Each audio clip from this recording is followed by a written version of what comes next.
Hello dear carbon family, कैसे हो मेरे प्यारे बच्चों।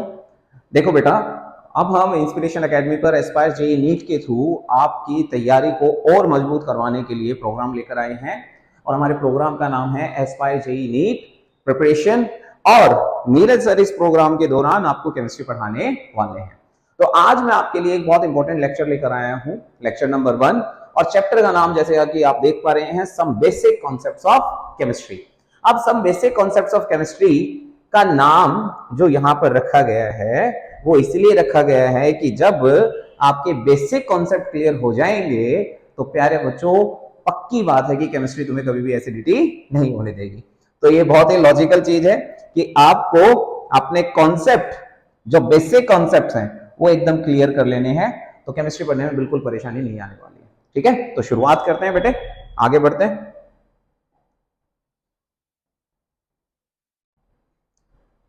सबसे पहले ये देख लो कि आज हम पढ़ने वाले क्या है, हमारा कंटेंट क्या रहने वाला है वो देखते हैं।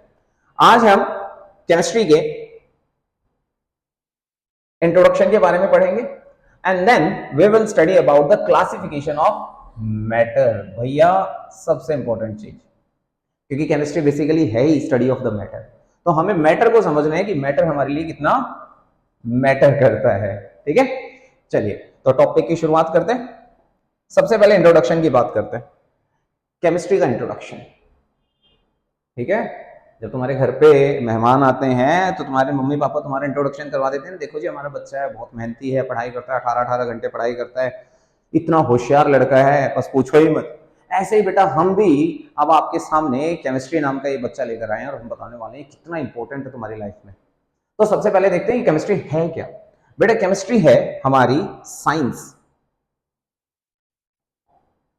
केमिस्ट्री बेटा हमारी साइंस ऑफ मॉलिक्यूल और उनकी ट्रांसफॉर्मेशन। ये तो तुमने पढ़ा भी है ना कि वेट करो, वो रंग जरूर बदलेगी, वो ट्रांसफॉर्म जरूर हो जाएगी, वो चेंज जरूर हो जाएगी। तो केमिस्ट्री आपको रियल लाइफ की सिचुएशंस को भी समझने में मदद करता है। तो basically chemistry is the science that deals with the molecule and their transformation. और ये साइंस सिर्फ और सिर्फ 118 एलिमेंट की नहीं है, जो अभी तक हमारे पास डिस्कवर्ड 118 एलिमेंट है ना भैया। इन 118 एलिमेंट के कॉम्बिनेशन से जो लाखों करोड़ों अरबों कंपाउंड बनते हैं, उन सारे कंपाउंड की स्टडी हमारे पास क्या है, केमिस्ट्री है।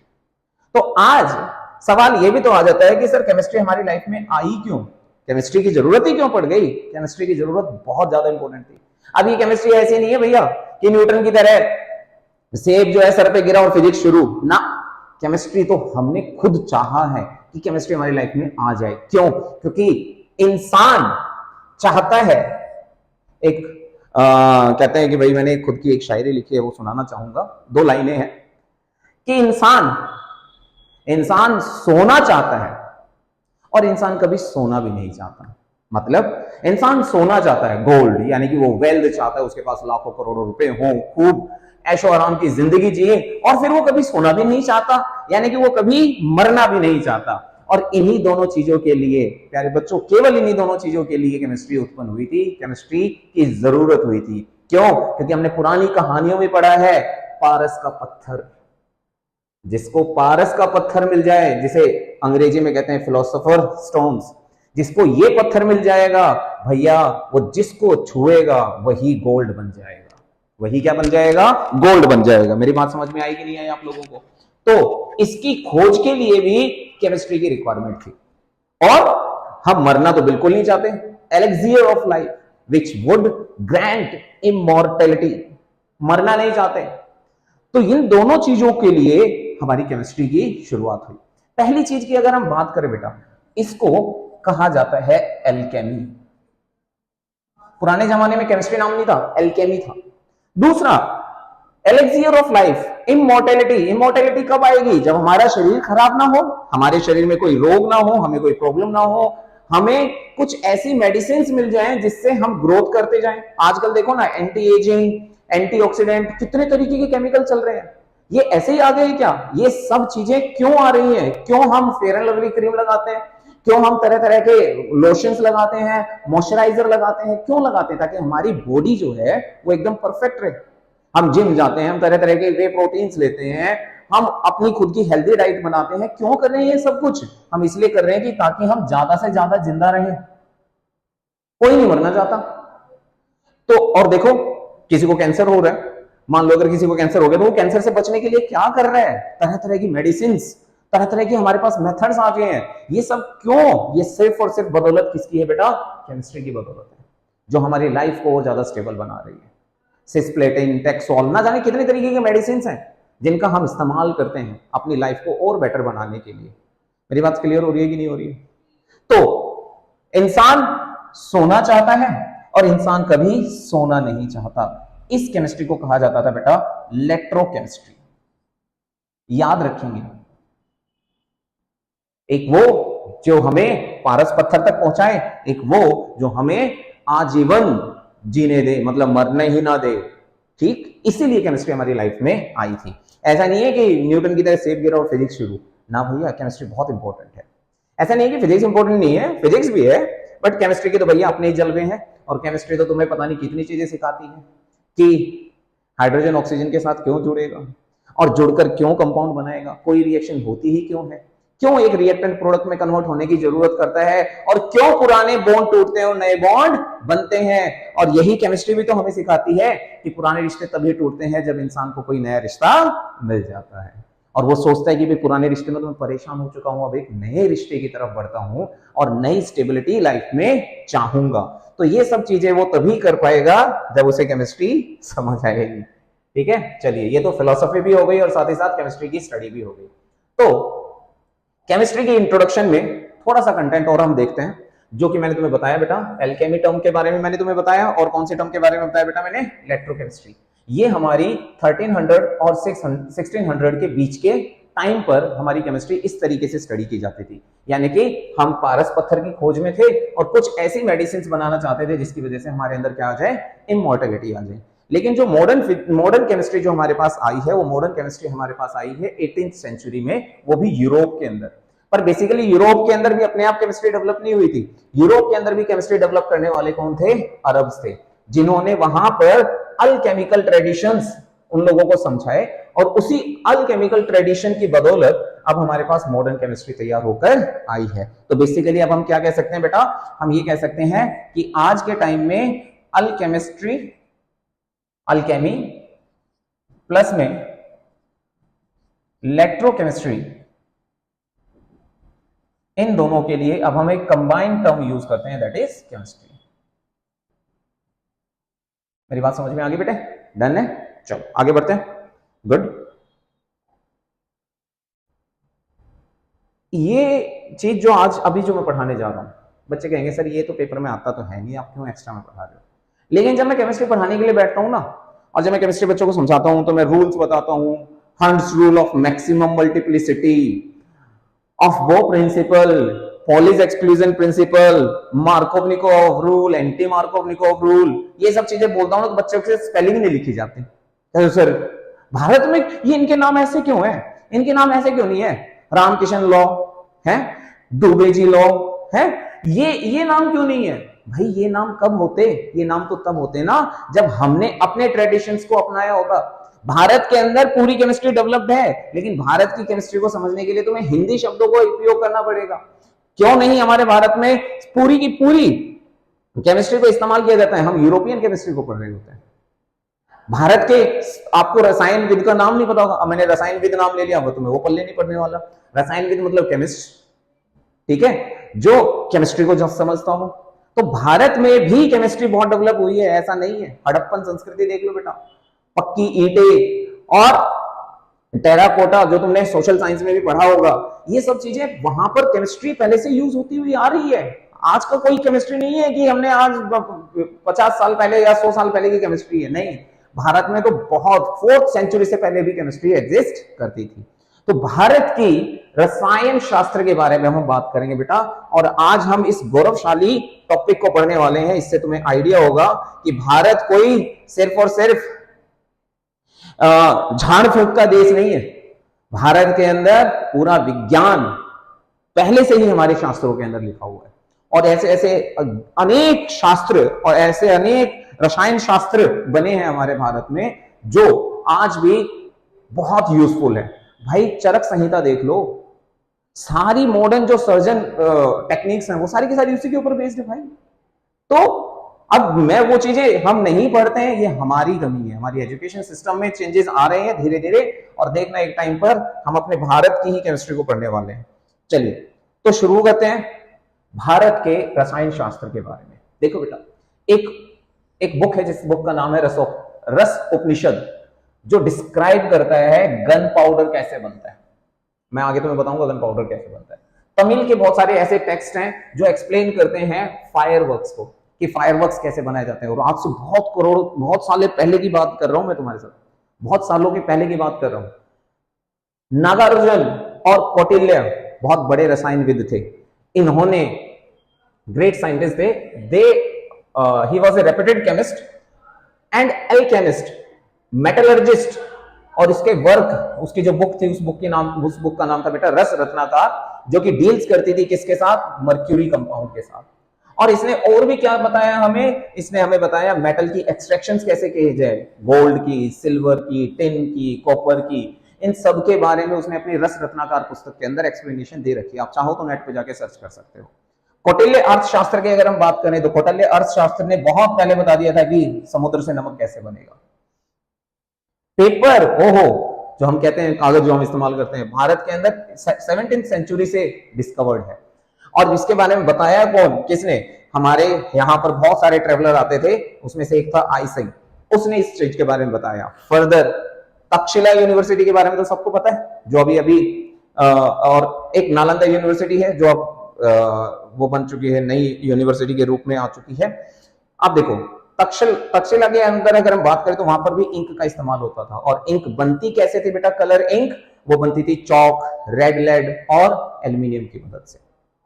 तो ये सारा का सारा एनसीईआरटी के अंदर आपको दे रखा है बेटा, कोशिश करना एक बार उसको पढ़ने की। और यहां पर मैंने इंपॉर्टेंट पॉइंट्स आपको लिखकर दे दिए हैं, और इनसे रिलेटेड कुछ क्वेश्चंस भी होंगे जो हम डिस्कस भी करेंगे। चलिए बहुत बढ़िया, अब हम आगे बढ़ते हैं, आ जाते हैं अब अगले टॉपिक पर, मजेदार टॉपिक। और टॉपिक का नाम बेटा मैटर। मैटर बेटा बहुत इंपॉर्टेंट है, मैटर बहुत मैटर करता है। अगर तुमने मैटर पे ध्यान नहीं दिया तो केमिस्ट्री तुम्हारे लिए कोई मैटर नहीं बचेगी। अच्छा, तो सर केमिस्ट्री है क्या? केमिस्ट्री मैटर की ही स्टडी है। तो मैटर क्या चीज है सर? मैटर बेटा anything which occupy space and has मास।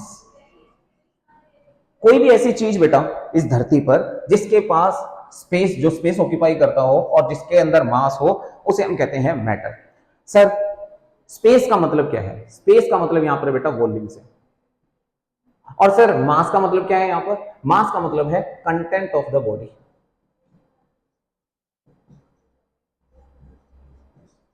सारी बात छोड़ो, ये बोर्ड दिखाई दे रहा है तुम्हें, ये बोर्ड क्या है? इसने एक वॉल्यूम ऑक्यूपाई कर रखा है, नहीं कर रखा है?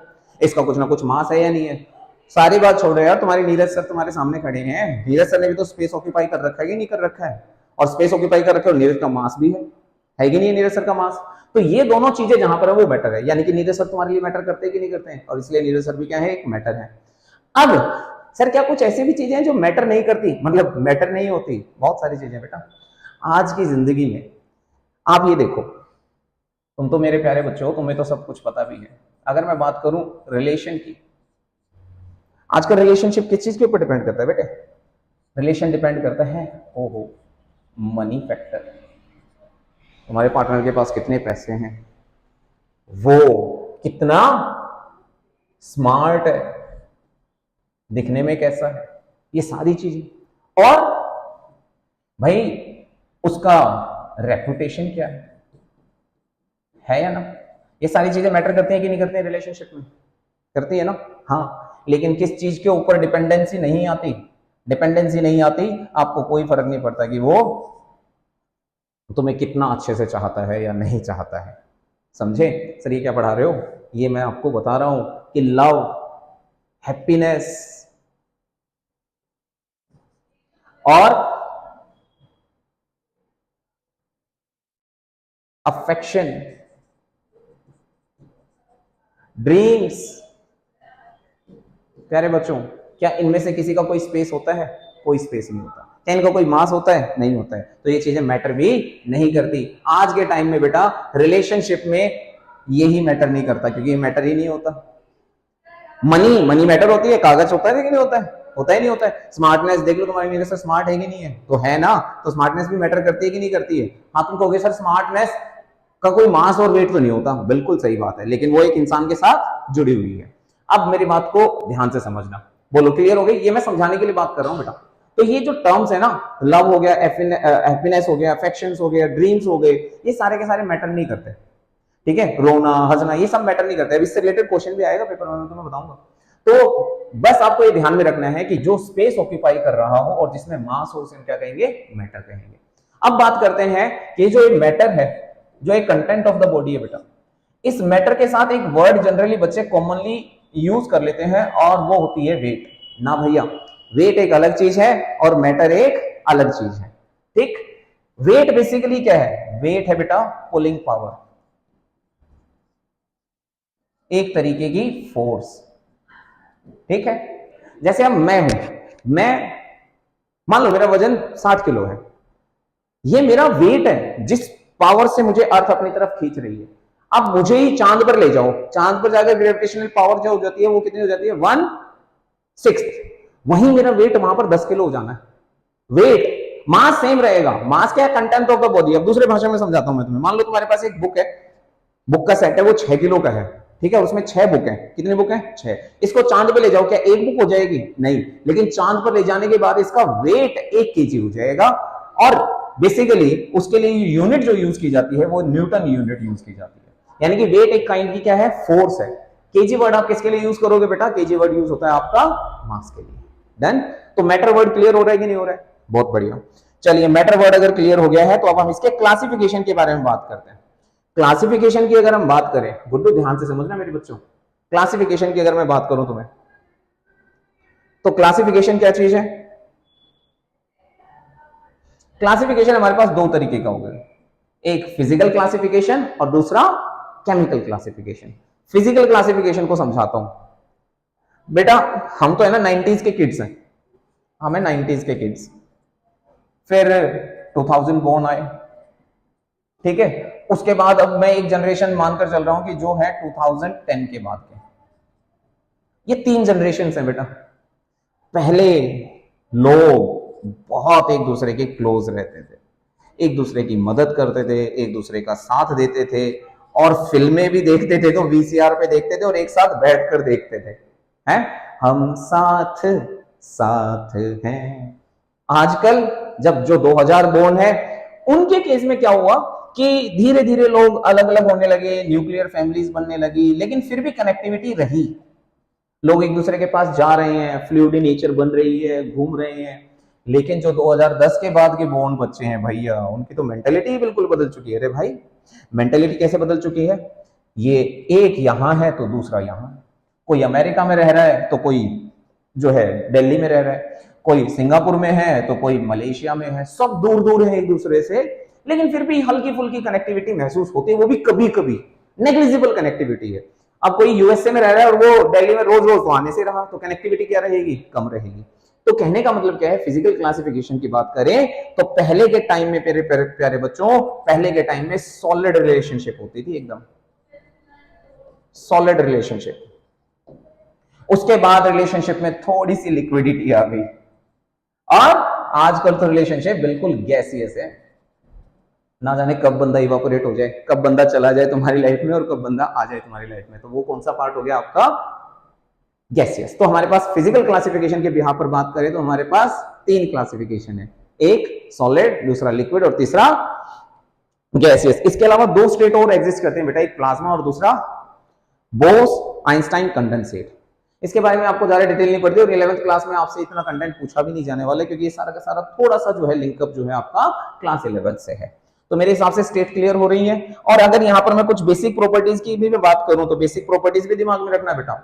सॉलिड रिलेशनशिप है तो बंदा डेफिनेट शेप के साथ होगा और डेफिनेट वॉल्यूम होगा। बंदा यहां पर रिलेशनशिप तो चल रही है, लेकिन शेप कैसी हो चुकी है बेटा? इनडेफिनेट। लेकिन वॉल्यूम अभी भी क्या है बेटा? डेफिनेट। गैसियस स्टेट में तो क्या होता है बेटा, इनडेफिनेट शेप होती है और इनडेफिनेट वॉल्यूम, दोनों ही चीजें इनडेफिनेट होती है। जिसके साथ गया वैसा ही हो गया। डन, चलिए बहुत बढ़िया। और एक और बात बताऊं, एक और बात बता देता हूं, चलो लगे लगे हाथों। एक और बात क्या, यहां पर फोर्स ऑफ अट्रैक्शन क्या होती है बेटा, मैक्सिमम। यहां पर मॉडरेट फोर्स होती है और यहां पर तो बेटा नेग्लिजिबल है।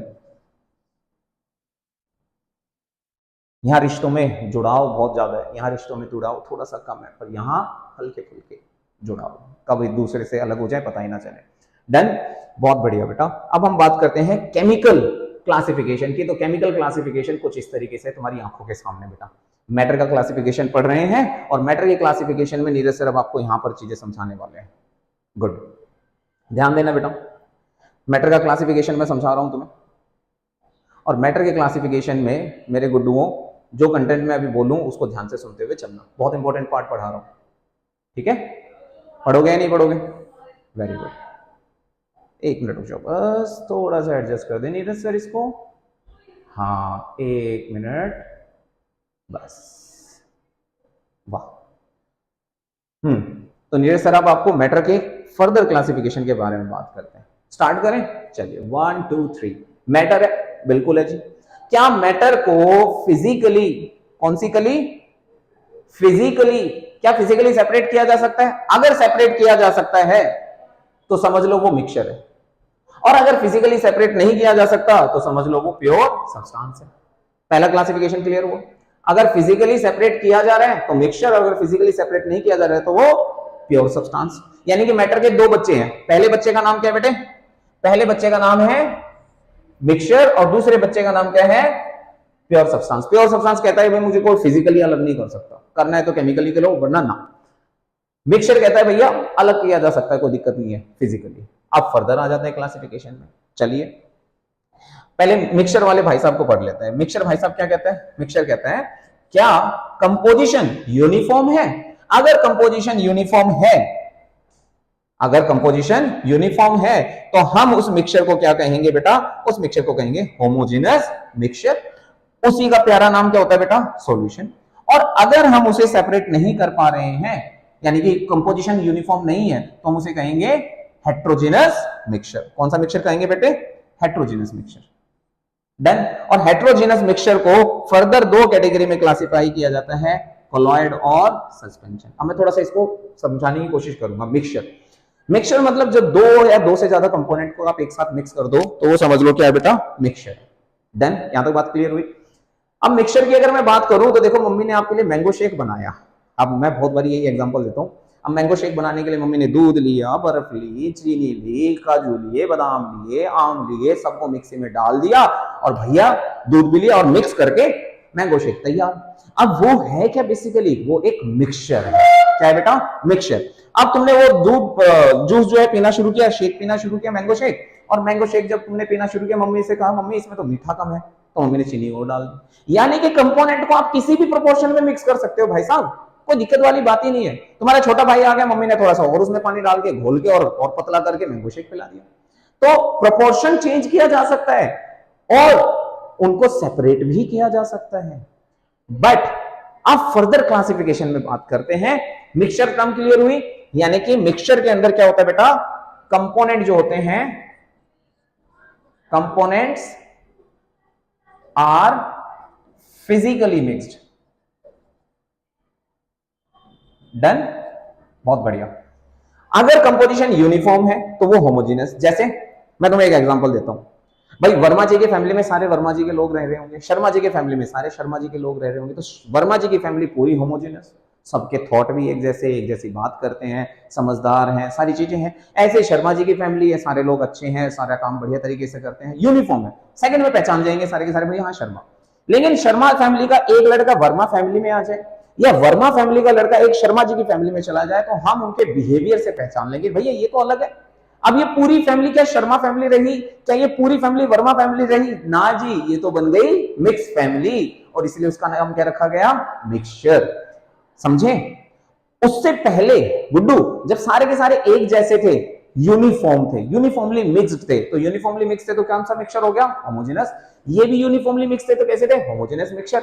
लेकिन अगर हमें दूसरा कंपोनेंट उसमें बिल्कुल क्लियरली दिखाई दे रहा है, अलग से दिखाई दे रहा है, मिक्स हो गया ना, वर्मा जी का लड़का वहां चला गया, शर्मा जी का लड़का वहां चला गया, तो उस मिक्सचर को हम कहेंगे हेटेरोजेनस। हेटेरोजेनस में तुम्हें दो स्टेट ऑफ मैटर दिखाई देंगे। सर एग्जांपल दो, ऐसे तो वर्मा शर्मा क्या होता है? लो एग्जांपल लो, मिट्टी डाल दो पानी के अंदर, मिट्टी के आपको पार्टिकल बिल्कुल क्लियरली दिखाई देंगे अलग से। दो स्टेट ऑफ मैटर दिखाई दे रही है उस सॉल्यूशन के अंदर, उस मिक्सचर के अंदर। पहला सॉलिड और दूसरा लिक्विड। नमक ले लो, पानी के अंदर डालो, छुमंतर, नमक दिख ही नहीं रहा, चीनी दिख ही नहीं रही, अल्कोहल दिख ही नहीं रहा पानी के अंदर डालने के बाद।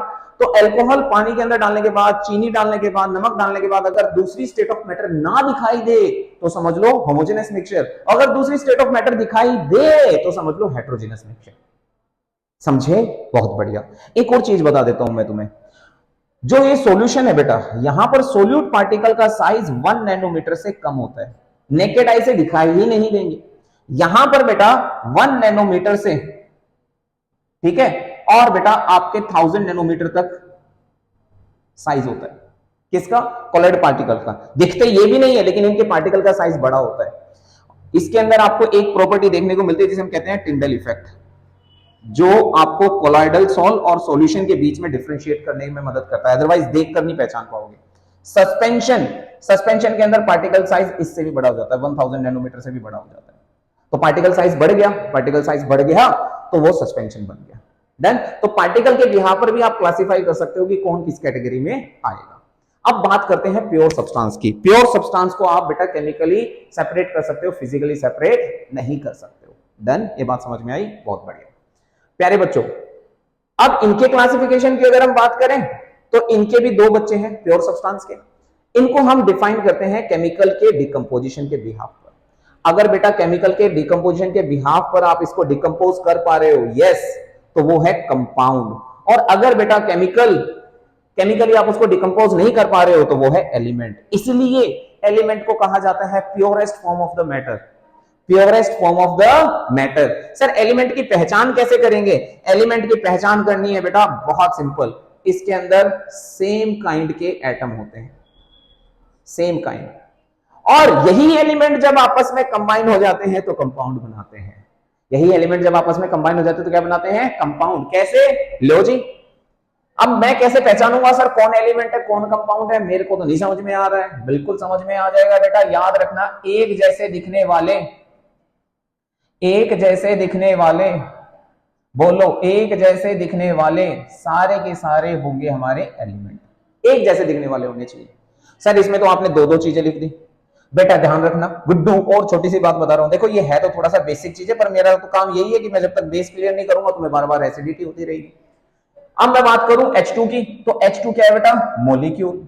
सोडियम अकेला है, अकेले को कहते हैं बेटा एटम। कैल्शियम अकेला है, एटम। मॉलिक्यूल है, बहुत बढ़िया, ये भी क्या है? मॉलिक्यूल। पर ये सारे के सारे क्या है? क्या एलिमेंट ही है। क्या है बेटे? एलिमेंट। याद रखना, तो एलिमेंट में हमारे पास दो तरीके का कंपोजिशन देखने को मिलेगा, एटॉमिक और मॉलिक्यूलर। सर मॉलिक्यूल कब बनते हैं? जब एटम एटम आपस में टिंग टिंग टिंग टिंग अटैच हो जाते हैं। तो जब एटम आपस में अटैच हो जाते हैं तो मॉलिक्यूल बन जाते हैं, और फर्दर यही एलिमेंट जब केमिकली कंबाइन होते हैं तो कंपाउंड बनाते हैं। सर एक बताओ ना कंपाउंड का एग्जांपल, सर बताओ ना। लो बेटा तुम्हें पता है हाइड्रोजन और हाइड्रोजन, आहा, हाइड्रोजन और हाइड्रोजन, आहा, और यहां पर हमारी ऑक्सीजन, आहा। ठीक ठीक। अब देखो रिश्तों का भी खेल समझ में आ जाएगा। ये हाइड्रोजन और हाइड्रोजन के बीच में बॉन्ड, ये हाइड्रोजन हाइड्रोजन के बीच में बॉन्ड, और ये ऑक्सीजन ऑक्सीजन के बीच में बॉन्ड। ये तीनों के तीनों क्या है बेटा? एलिमेंट है। क्या है बेटे? एलिमेंट। हाइड्रोजन गैस और ऑक्सीजन गैस। अब ये आपस में क्या सोच रहे हैं कि कंबाइन हो जाए। देखो ना, मैंने तुम्हें बताया था बेटा, दो लोगों के बीच में तब तक दरार नहीं आएगी जब तक तीसरा ना आ जाए। दो लोग, तीसरे आ गए। अब ऑक्सीजन को लग रहा है यार ऑक्सीजन के साथ रहते रहते बहुत टाइम हो गया, अब तो क्यों ना हाइड्रोजन के साथ रिश्ता बनाया जाए।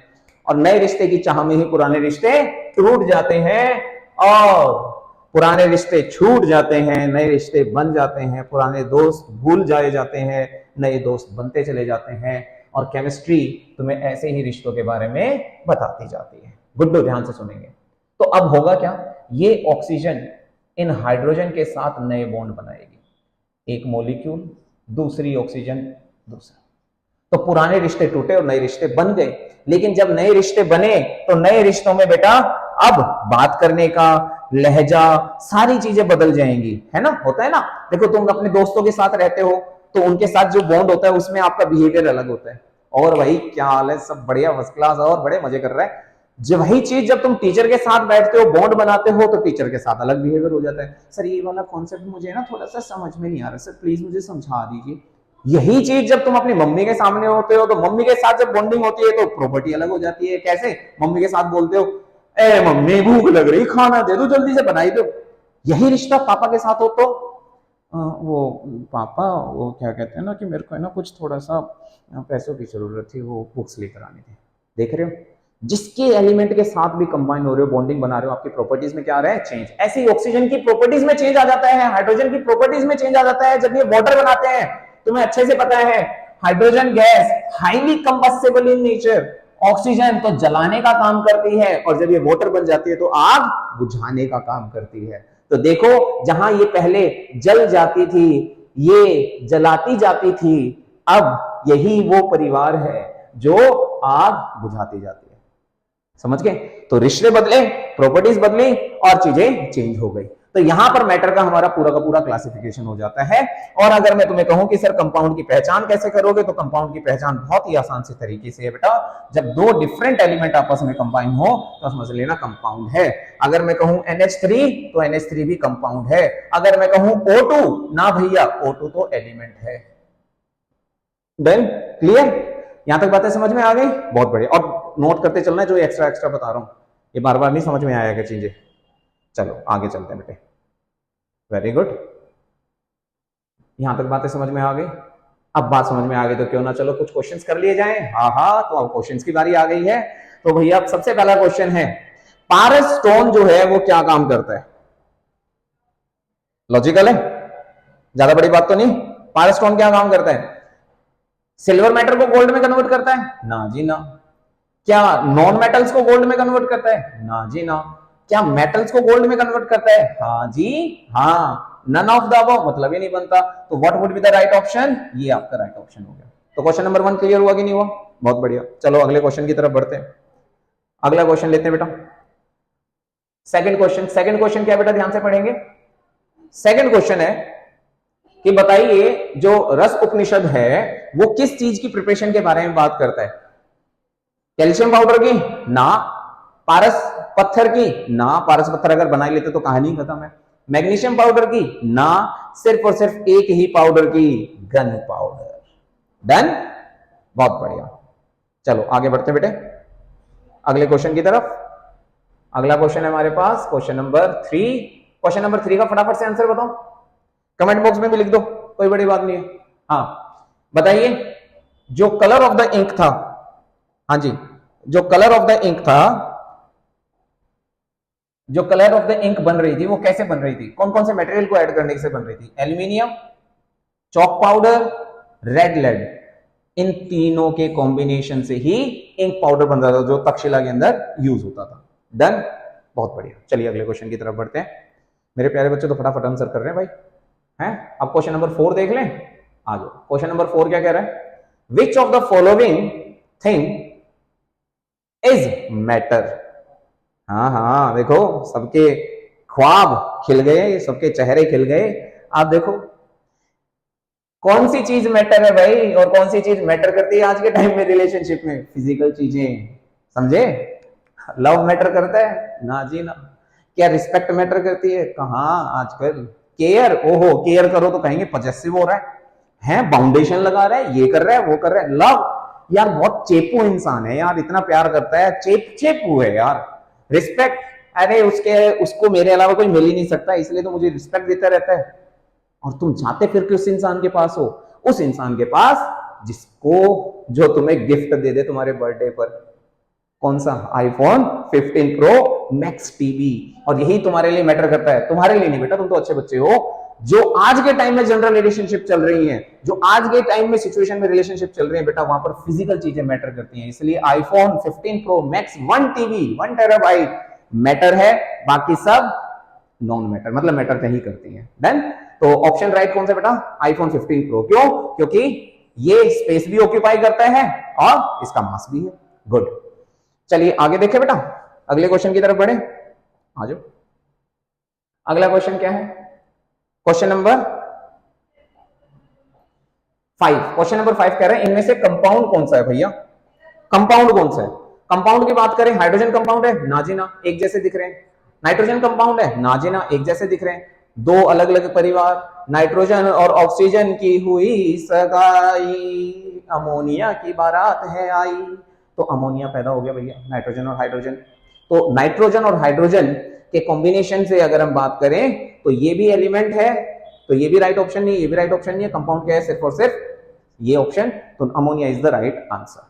चलिए क्वेश्चन नंबर 6 की तरफ देखते हैं बेटा। गुड, मेरे बच्चे तो बड़े बड़ा जल्दी जल्दी आंसर कर रहे हैं। क्वेश्चन नंबर 6 देख लेते हैं। क्वेश्चन नंबर 6 क्या कह रहे हैं बेटे? बताओ जल्दी से, क्वेश्चन नंबर 6 कह रहे हैं। क्वेश्चन नंबर 6 कह रहे हैं व्हाट इज मैटर? बेटा मैंने तुम्हें बताया क्या? Anything which has mass but does not occupy space, ना जी ना, तो फर्स्ट ऑप्शन गलत हो गया। Anything which has mass and occupy space, एकदम सही option, correct. Anything which neither has mass nor occupy space, ना जी ना। Anything which does not have mass but occupy space, ना जी ना, तो राइट ऑप्शन हो गया हमारा second. Very good, correct one. चलिए आगे बढ़ते हैं अगले क्वेश्चन की तरफ। क्वेश्चन नंबर 7, चकाचक। क्वेश्चन नंबर 7 है बेटा, बताइए ब्लड जो है वो कैसा मिक्सचर है बेटा? ब्लड जो है वो हेट्रोजेनस मिक्सचर है। बस ये फैक्चुअल डेटा है, याद रखना, क्योंकि ये कोलॉइडल सॉल्व होता है एक तरीके से, ठीक है। होमोजेनस मिक्सचर, ना जी ना, ना ना, सिर्फ और सिर्फ राइट आंसर क्या है बेटा? Heterogeneous mixture. Good one. चलिए अब हम बात करते हैं अगले क्वेश्चन की तरफ। सॉरी बेटा, ये कई बार फाइल ऐसे ऐसे खुल जाती है।